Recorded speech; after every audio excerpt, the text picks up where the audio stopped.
Okay, this is the beginning of Chapter 2 on measurement. We're going to be talking about different units of measurement, the SI system, which is the metric system, and the imperial system, which is feet, inches, miles, yards. Okay, let's do some simple calculations here to get started, get warmed up. Okay, we've got 1/2 times 20, or 1/2 of 20. Well, 1/2 is the same as 0.5. 0.5 times 20 is just the number 10. 1/4 times 24.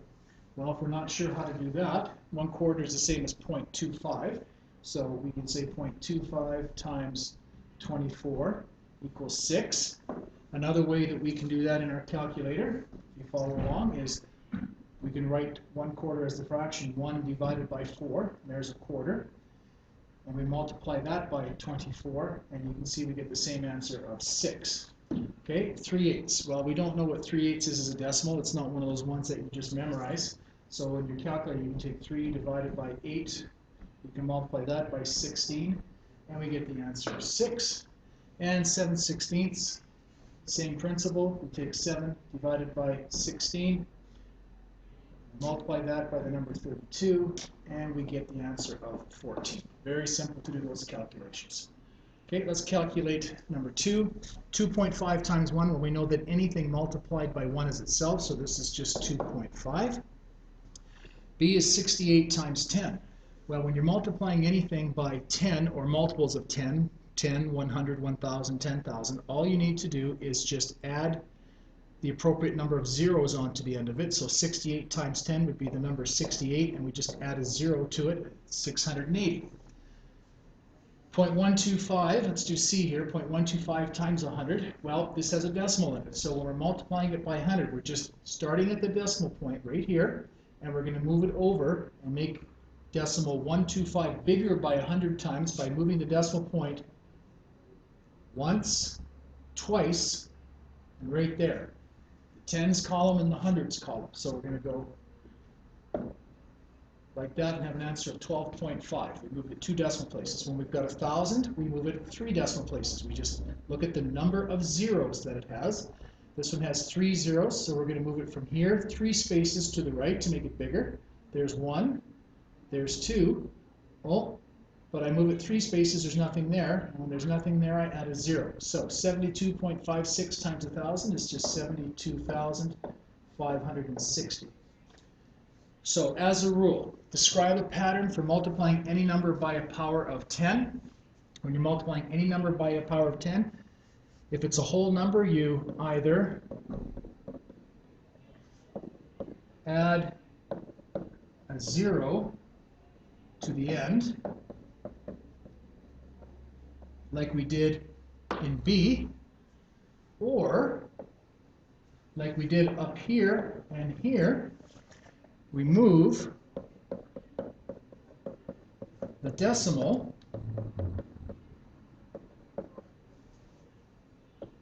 to the right.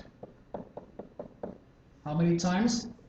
By just the number of zeros that you have. Okay?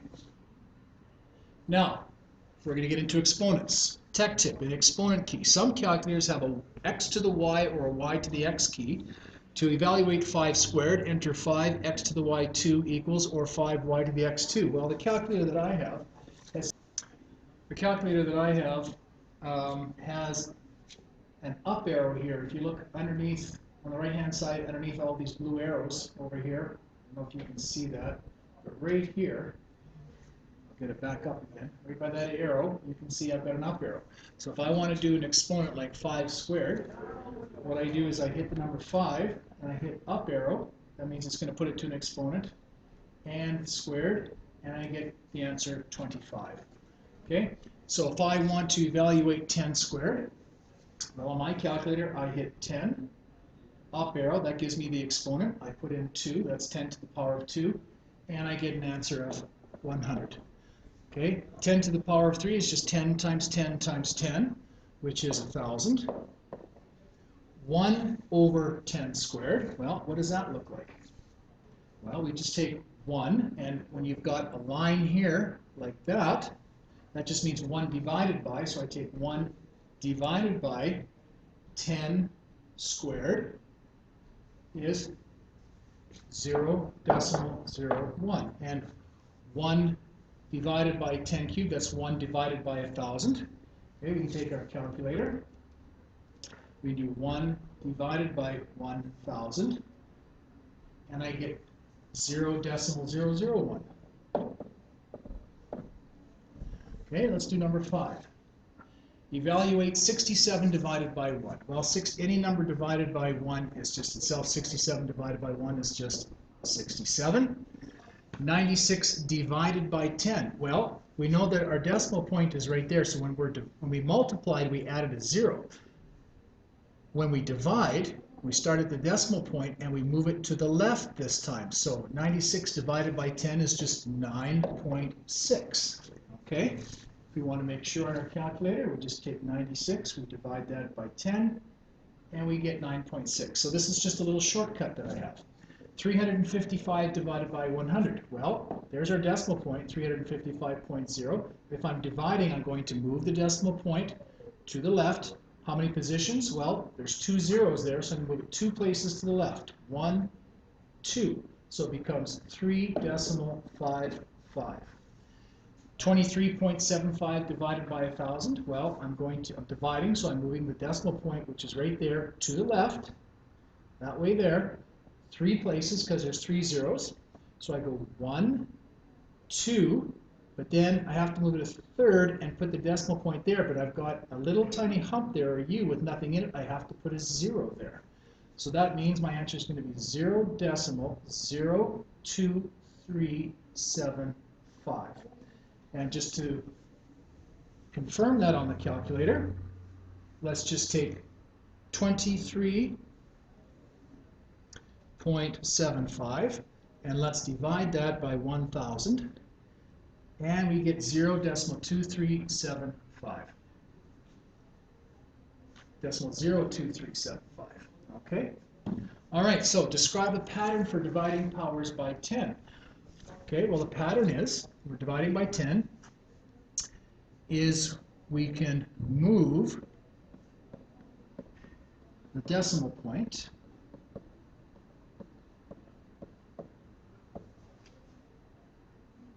we're dividing by 10, 1 space to the left this time, to the left. Okay? Put these measurements in order from least to greatest. 2 kilometers, 265 centimeters, 4.8 meters, 1,235 millimeters. Okay, so from least to greatest. Well, we've done the metric system probably since you were in grade 2 or grade 3. Okay, so we're going to start with our smallest unit, 1,235 millimeters. Next unit probably would be 265 centimeters. The next largest one would probably be 4.8 meters. And the last one would be 2 kilometers. So what we're going to be learning in the next few topics is we're going to be talking about the units of metric system or the SI system, because that's what those units are. Okay, so let's continue on. Calculate and round each product to the nearest tenth. So we're going to talk about rounding. The nearest tenth means to the first decimal place. So we have 7 times 8.56 is 59.92. We're going to round to the nearest tenth. We look at our answer, and we want to round it to the nearest tenth, which is that spot there. So to do that, we have to look at the next one over, which is the 100th column right there. If that number is 4 or less, we keep the number in that column. The number 9 would stay the same. If it is 5 or higher, we would move it up to the next number. So we're going to round to the nearest tenth. The 100th column is a 2, so we're actually going to keep it at 59.2. So we're not going to round it up, it stays the same. Okay, so let's do 25.7 times 17.5. Let's take our calculator. Let's do 25.7. Let's multiply that by 17.5, and I get an answer of 449.75. 449.75. Now, it says round to the nearest tenth, so I look at the 100th column, which is the second placement, and is that number 5 or higher? And the answer is yes, it's a 5, so that means I'm going to move that 7 up to an 8. So now this becomes 449.8 if I'm rounding to the nearest tenth. Okay? See if you guys can do C and D. Let's do number 9. Complete each pair of equivalent fractions. Well, 3 over 8 is equal to what number over 16? So we're talking about an equivalent ratio. So the way I do this is you look at the number 8 and you compare it with the 16. And 16 is twice as large as 8. So if I'm going to increase this fraction at the same ratio in the same proportion, but have a denominator of 16, which is the bottom one, I multiply that 8 times 2, that gives me 16, but I have to multiply that 3 times 2, because I can't change the ratio, and 3 times 2 is 6. So the number 6 over 16 is the same number as 3 over 8. It's just increased by 2 times. Let's do B. 32 over 24 is the same as 4 over what number? Well, we can only work with these guys right here. 32 divided by what number gives me 4? Well, you need to know your times tables. It's really important to know your times tables, hopefully up to 12 times 12. 32 divided by 8 gives me 4, because 4 times 8 is 32. So I divided 32 by 8, I got 4. I want the equivalent fraction, so I have to take 24 and divide it by 8, and 24 divided by 8 is 3. So then I can conclude that the fraction 4/3 is the same as the fraction 32 over 24. It's just decreased 4 times. Let's do C. 27 over 45 is equal to what number over 5? Well, let's look at what we have here. We're working with the 45 and the 5. How do we get 5 from 45? Well, if we know our times tables, 45 divided by 9 gives me 5. So what I do to the bottom number, I do to the top to make it the same or equivalent. So 27 divided by 9 is 3. So 3/5 is the same as 27 over 45. See if you can do D. Circle the ratios that are equivalent to 4/5. Okay? So 4/5. Well, let's look at the first one, 16 over 20. Well, 20, you get 20 from 5, I multiply it by 4. So if I multiply the top number 4 by 4, I get 16. So this would be a correct ratio. 2/3, there's no way that 4/5 is equivalent to 2/3. 9 over 10, well, let's look at the 10 and the 5, okay? To get 10 from 5, I multiplied it by 2. So I take the 4, multiply it by 2, and I get 8. So to have an equivalent fraction, this would have to be 8/10, but it's 9/10. So that one is incorrect. Let's do 12/15. Well, from 5 to 15, I multiply by 3. So 4 times 3 is 12. So that would be an equivalent fraction. 32 over 40. Well, 5 times what number gives me 40? Well, if I know my times tables, 5 times 8 is 40. So I do 4 times 8 is 32. So this would be an equivalent fraction as well. Okay, let's do 64 over 80. 5 times 16 gives me 80, so 4 times 16 gives me 64, so that is also an equivalent ratio. Okay? So what is a ratio? It's just a comparison of quantities with the same units. All right, number 11. Tanya knows that the ratio of boys to girls in her class is 3 to 5. Okay, so boys to girls. So for every 3 boys in her class, there's 5 girls. That's the ratio. Okay? Now, since 20 of the students are girls, she says that there must be 30 students in her class. Is she right? Well, if we have the ratio of 3 to 5, this is boys, this is girls, that has to be the same as, now she says there's 20 girls. Okay? If there's 20 girls in the class, how many boys would there be? Well, we know it's a ratio of 3 to 5. There's 20 girls, so 5 times what number gives me 20? 5 times 4 gives me 20. So I take 3 times 4 is 15. So at a ratio of 3 boys to 5 girls, that means that if there's 20 girls, there's 15 boys. Now it says there's 30 students in her class, but if I add up the number of boys and girls, 15 plus 20, I get 35 students, not 30. So is she right? Well, no, she's not right, because there should be 35 students if there's a ratio of 3 to 5. Okay?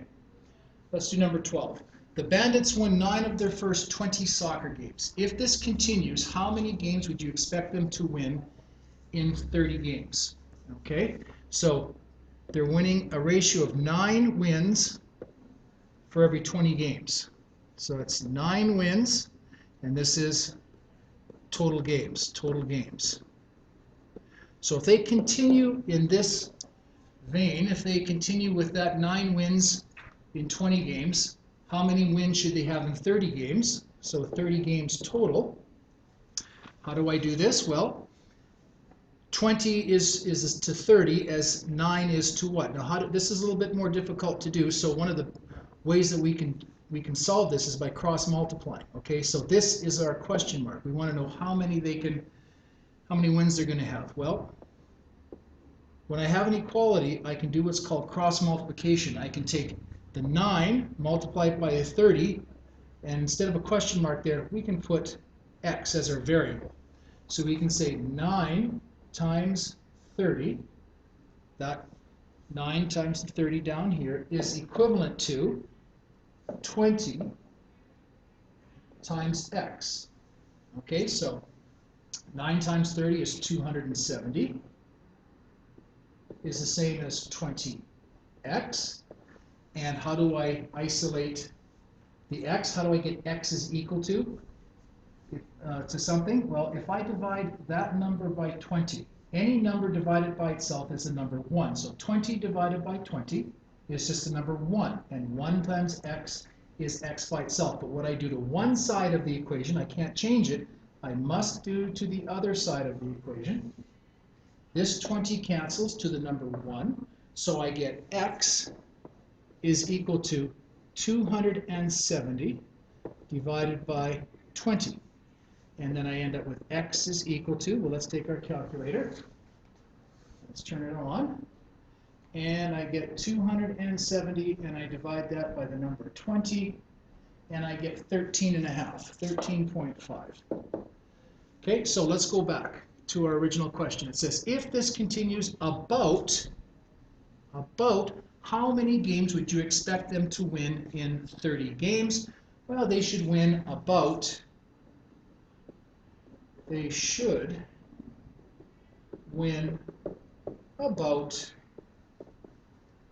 we'll round up 14 games.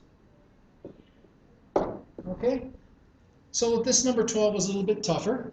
It has to do with ratio and proportion, and to solve it we had to cross multiply, but it's nothing that you haven't seen before in junior high. Okay, you've done equalities like this in junior high. This is just a little bit of a review. Okay, so work on the practice, and then we'll get to 1.1.